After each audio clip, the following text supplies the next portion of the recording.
Would you say you ever became close to leaving Rockhurst and taking one of those opportunities? Well, the closest, I had about 4 or 5 college offers.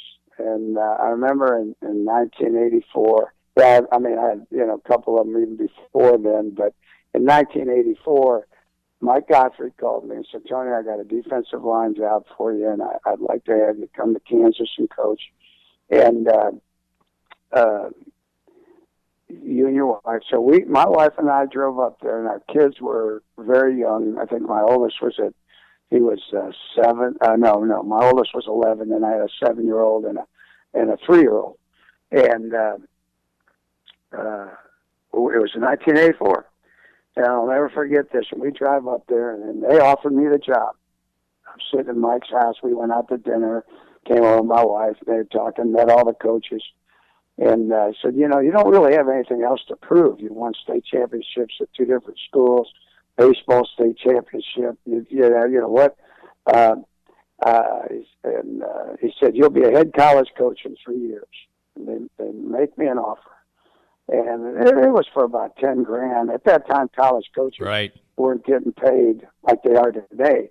I don't know if I could turn down what they're getting paid today, but we're driving back from Lawrence. I'll never forget this. And my wife says, what are you going to do? What do you want to do? And I said, Mayor, and in your life sometimes you have to make professional decisions and you have to make personal decisions. I said, I've always had a personal decisions, and I wanted my sons to go to Rockhurst and have a chance to see them grow up and be with them. And I don't think I can do that as a college football coach. And I listened to all these guys who never got to see their sons play because they're coaching college or the pros. And I said, I'm staying at Rockhurst. And I remember Al Davis, when I got back there, and the next day, he said, what are you going to do? I said, Coach, I'm staying. He said, I think you're crazy. He said, you realize, I said, Coach, there are things that are very important to me. When I'm about when Bill Snyder got out at Kansas State, and now I already forgot the guy who took his place, he calls me. And this was after my sons had graduated. And he said, Tony, President Wefall says we got to get you up here no matter what it takes.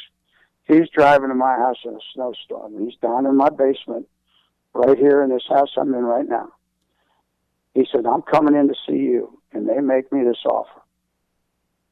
And I'm Ron Prince. I go, Ron, I said, how long do you think you're going to be there? He said, well, I plan on, he said, I'm building a house. He told me all this stuff. He said, I'll get back with you in the spring. I want you to think about it, but we want you up at K-State. And when it was all over, I told Ron the same thing. I told my wife, I said, I got a pretty good job. I got a great life. I got the best job in Kansas City. Our kids are all graduated. We're someday, like right now, I got 10 grandkids and 11th one on the way. And they're all here. In fact, my wife's talking to one of them on the phone right now. I go, I'm good, Ron. And he came back, and I said, I don't think I can take it. So, yeah, sometimes you got to make those choices in life. Now, that one was probably a little bit more difficult because, as you said, your kids had graduated, and also by that point in time, it probably was more significant money, wasn't it? Yeah, it was. Yeah, it was getting there. They were starting to make those moves at that time, but then again, at that time, it wasn't about the money, right? But like I said, today as an assistant, and I talked to these guys. I remember Al Saunders when he was with the Chiefs, and I had two of Al's sons at Rockhurst. Mm-hmm. And I remember when one of his sons was graduating, and Al was standing outside the auditorium, and I'm walking through, and Al and I are talking. I knew Al, and he said, "Tony, you are so lucky." He said, "I didn't get to hardly ever see my kids play."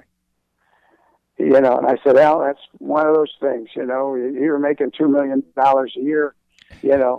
I'm not, but I did get to see mine play. What you're obviously proud of the relationship you've made through the years. You've always talked about that, and earlier you talked about Vince Gibson and the fact that he really drove the players hard, and you wouldn't wish that on anybody. Did that type of thing impact you? You were kind of famous for not overburdening your assistant coaches, not having Sunday meetings, and you said if you ever forgot what it was like to be a player, then you'd get out of it. Did you want to maybe because you had maybe a semi-miserable experience in that regard, did you want to make football a little bit more fun? Yeah, I always told my coaches, families first. And I always, when we'd have, the coaches and their wives and I always told them, the coach, look, all I need you is 2.5, 3 hours a day. I don't want football to consume your life, because when it's all said and done, football will end. And the kids that you coach will leave, and they'll come back and see you and stuff. But I never had Sunday night meetings. I would have Sunday meetings. We would meet on Saturdays only up until about the fourth game in September. And then the kids, I always tell the kids, your Saturdays are yours. Unless you're injured, you come in for treatment. I never had a full staff meeting, but once a year at the beginning of the year, I laid it out. And I was very fortunate that most of my coaches, almost all of my coaches for a lot of years, were in the building. So if I needed to talk to them, I would just call them down to my office. Right. Or we would meet before school, or we would meet over lunch, where it wasn't interfering with their family time. I go, and whatever family time comes up, that's number one. If you got to go somewhere, I want you to watch your kids grow up. So I was always big on that, because I always felt like that was just something. And again, times have changed enough. Back when I first started, you had 8mm film.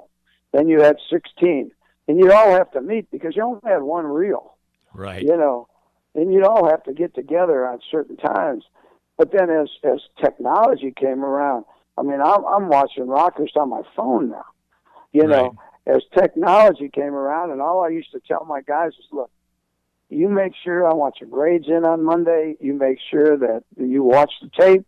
And I want to see their grades. I want to see what you think. Because, my wife knew that Sunday nights were mine, that I would probably go down to my office at 6 or 7 o'clock, and I'd be down there till 1 in the morning, but it was just me. And I wouldn't ask my assistants to do that, but that was I felt part of my job, So, I always wanted my coaches to have, I always figured a guy coming from a happy home, and if he leaves his wife and she's happy, he's going to be happy. And if he's happy, I'm going to be happy. So, and then if he's happy, the kids are probably going to be happy, because you don't want a coach being miserable at home coaching you. Absolutely right. And now you've been happy for over 50 years with Maryland. That's quite a ride. Yeah, 50 years, 51 now. Yep. And, if once I get my foot out of this cast and get through my Achilles stuff and get through this pandemic, and everything going on, people are saying, boy, you took a great time to retire. I go, schools have changed and what you got to go through, but we're going to get back. I mean, I pray we're going to get back. By the way, speaking of getting out of, you've had some problems with your legs, Achilles and such, and like you said, you'll be back and ready to roll soon. But Euclid, Ohio has the Polka Hall of Fame. And do you fancy yourself a polka man? Well, here we go. All right, this is the other great story. I know where you're leading to this. I played the accordion. Like I said, my grandparents were from Italy, both sets of my grandparents, and one of my mom's fathers, my grandpa Foliano, he always had dreamed about me playing in a polka band. And when I was 7 years old, they wanted me to play the accordion. I took lessons for 3 years playing the accordion, and The best thing I ever learned was Three Blind Mice. I was terrible. But because Frankie Yankovic Steakhouse was right down in Cleveland. Boy, you have done your research. Yes. But yeah, but so the funny thing is that when we had kids, and we always want to play an instrument is great. I wish today I could sit down at a piano and play a tune, and just I think it's great. I admire musicians and people who can play instruments and do that. And the funny thing was, years later, when our kids and my parents called and said, "Look, we got your accordion here from when you were a kid, and we're going to bring it out to you when they came to visit." And it was like brand new, and on the it was like in these little had Tony on it. It was, and so I go to trade it in because we wanted to get a piano for our kids. And so I thought, well, maybe I can get some money for this accordion. And I'll never forget going over to Midcast South. I think it was Myers Music at the time over there. Mm-hmm. And I go, what? I want to trade this accordion and I want to buy a piano. And I hear the guy on the phone, what can I get for a... Now, this accordion, you're thinking this is 1950, probably 1956 when I started taking lessons. So this is not a young accordion, but it looked like it was brand new because I was terrible. So I barely used it. So I called my wife. And I said, well, I'm on my way home. What do you think I got for the accordion? She goes, oh, probably $50, $75. I go, $350 for this piano. Wow. I go, it was well worth it. It was like an antique that was barely used. Well, I'll tell you what, that's something else you and I have in common, because when I was young, and I'm a little bit younger than you, for whatever reason, if you started music lessons, they put you on the accordion, I guess to learn chords or something like that. And after about 5 lessons on the accordions, the lady called my mother in after a session and said to her, "Mrs. Clinkscale, I advise you to stop wasting your money. Your son has absolutely no talent on the accordion." That is awesome. That's awesome. That sounds like me. I was so bad. I'll never forget. I can't remember the song I had. Oh, Ave Maria. Right on the accordion. I had to write out each note. I was so bad because I couldn't play it. And the guy made me write out notes 5 times. I'll never forget it. Yeah. I'm going, what am I doing? But the fact that you were so bad helped you buy a piano, right, later on. So there you go. Yeah. That's pretty darn good. Well, Tony, you obviously now are in retirement, and you haven't quite been able to enjoy your retirement yet.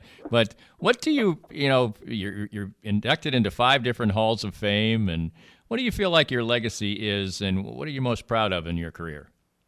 I think I'm most proud of just the kids who come back and say, "Coach, I enjoy playing for you." That when they named the stadium at the field after me. When last year on my last home game and saw that, and all these young men that I had over the years, probably 200-300 of them had come back to see me, and I just not everybody's gonna like you. I mean, I got kids, when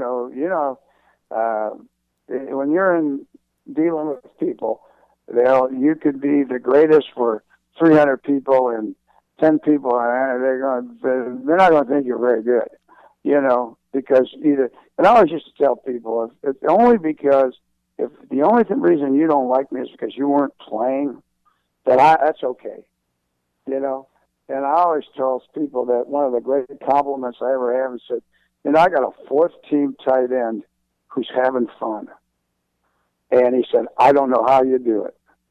And I just wanted people to say, hey, you were fair, and he was fair, and he treated people right.